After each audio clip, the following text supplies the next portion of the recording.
Здравейте! Днес сме тук, за да ви представим втори епизод от нашата поредица Българска епопея, а именно времето е на Балканските войни.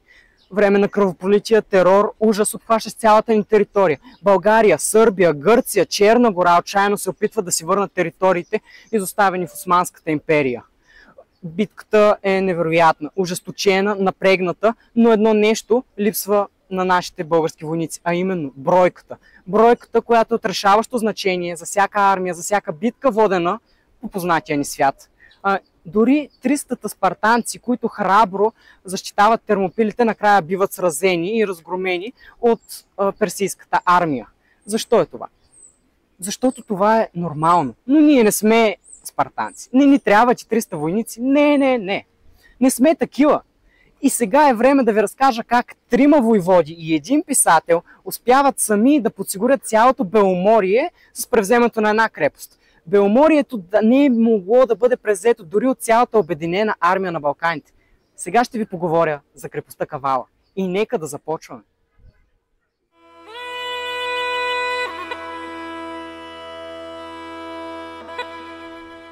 И гениите, за които говоря, са Михаил Чаков, Йонко Вапцаров, Христо Чернопеев и самият Пейо Яворов, начело на тази колоритна чета. И целият този невъобразим план бива породен от липсата на български войски заради борбите и на други фронтове. Самият генерал Ковачев, ръководител на армиите, заявява, че тази операция даже не е нужна, като единственото, което осигурява на нашите герои, са една офицерска, 3 подофицерски униформи и 4 коня. Но нашите борци не се предават и заявяват, че ще си пробват късмета, като казват, че сами ще преземат прословутия град, вървят и с порои, и бури и най-после стигат до портата. Разбира се, биват спрени след първата си стъпка, но те не излизат от образ. Моментално заявява, че в близката гора се разполага една от най-мащабните и големи български армии, срещани някога на Балканите. И мълвата бързо се разпространява.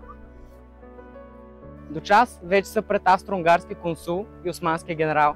Там идва и първата трудност. Иска им се пълномощно или поне някакво доказателство, че тази прословута армия изобщо съществува. Защото все пак град с около 50 000 души редовна войска и още толкова нередовна е малко тъжно да се предаде без никаква съпротива. Но не. В този момент Явор става неразпознаваем, изпада в дива истерия. Започва да крещи, да трещи, да скача, да развява пушката. Плаши всички, дори и своите приятели. Ти ли ще ме заплашваш? Знаеш ли кой съм аз? След 20 минути този град ще бъде сринат с земята. И единственото нещо, което ще остане, са само пепел и шупел. И както той каза, след 20 минути се случи немислимото. 4 войводи застават на градския площад, палят по няколко цигари и междувременно полицията и военните гарнизони струпват оръжията си на грамадни купчини в краката на българите.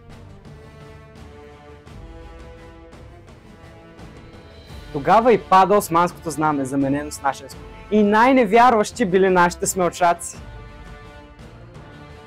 Явно даже те не подозирали, че тази голяма глупост, меко казано самоубийствена мисия, ще пожени изобщо някакъв успех. И не само.